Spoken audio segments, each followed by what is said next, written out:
जलमग्न इलाकों में लोगों की मदद के लिए आगे आए तृणमूल, युवा कांग्रेस और भाजपा के कार्यकर्ता। उत्तर बंगाल में लगातार बारिश हो रही, जिससे जलपाईगुड़ी के कई वार्डों में जल जम गया है। लोगों को काफी परेशानी और दिक्कतों का सामना करना पड़ रहा है। वो अपने घरों में खाना नहीं बना पा रहे हैं। हालांकि अच्छी बात यह है कि तृणमूल छात्र परिषद और भाजपा के कार्यकर्ता उनकी मदद के लिए आगे आए। मानवीय आधार पर उनके द्वारा खाना बनाकर 25 नंबर वार्ड की निवासियों को पहुंचाया जा रहा है। इसी बीच प्रशासन और नगर पालिका के द्वारा कई सहायता नहीं मिलने से लोगों में नाराजगी बढ़ रही है। लोगों का कहना है कि इलाके में कई दिनों से जल जमा हुआ है, लेकिन प्रशासन के द्वारा कोई खोज खबर नहीं ली जा रही है। 25 नंबर वार्ड के निवासियों का कहना है कि जल निकासी की व्यवस्था नहीं रहने के कारण उनको इस दुर्भाग्य से गुजरना पड़ रहा है। अगर ड्रेनेज सिस्टम सही होता तो इस प्रकार उनके घरों में जल नहीं जानता और उनको इस तरह की परेशानियों का सामना नहीं करना पड़ता। কি খেলেন দিদি? কালকে থেকে কি অবস্থা রয়েছে এখন? আর ঘর ভর্তি তো জল, চকি টকি ডুবে গেছে। আচ্ছা, অবস্থা খুবই খারাপ, অনেকের ঘর বাড়ি ডুবে গেছে। আপনার? ওরা আমারও তো ঘর ডুবে গেছে। এখন ওই যে রাস্তায় উঠে আসি। রান্না রান্না বাড়া তো ওই যে দুপুরবেলা খাওয়া দাওয়া করে বাড়াচ্ছি। এখানে খিচুড়ি হচ্ছে, খিচুড়ি খাওয়া হয়েছে, এখনও খাওয়ার হচ্ছে, কখন খাওয়ার হয়। এখন দেড়টা বাজতে। কালকে রাতে কি খেয়েছিলেন? রাতে খিচুড়ি আর ঘ্যাট করছিল একটা।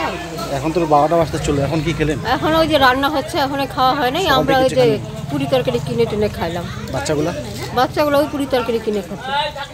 কোনো প্রশাসন থেকে সাহায্য এখন পর্যন্ত? হ্যাঁ, প্রশাসন ওই যে ওগুলাই ওই যে খিচুড়ি করে খাওয়াচ্ছে।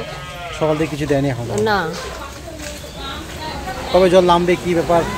এখন এই যে জলের পরিস্থিতি, জল কমলেই তো সবাই বাড়িতে চলে যাবে। তারপরে পরিষ্কার টরিষ্কার করতে করতে সারাটা দিন যাবে। কতগুলো বাড়ি রয়েছে এখানে? তাও কতগুলো বাড়ি হবে গো? কতগুলো বাড়ি হবে এই পাড়া?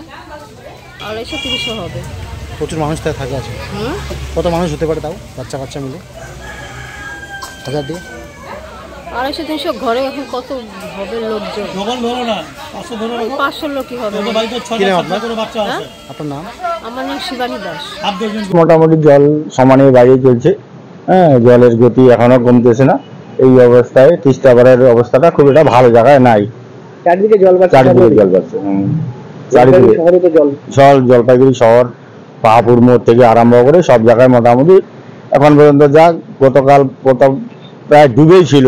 রাত 8টা, 8:30, 9টা পর্যন্ত জলের গতিটা একদম পাহাপুর মোড়ের রাস্তার উপর দিয়ে জল। মানে এখন এই এত বৃষ্টি হচ্ছে, তাতে অসুবিধা না আপনাদের? না, ক্ষেতের ফসলের একটু অসুবিধা, সব জলের তলায় চলে গেছে।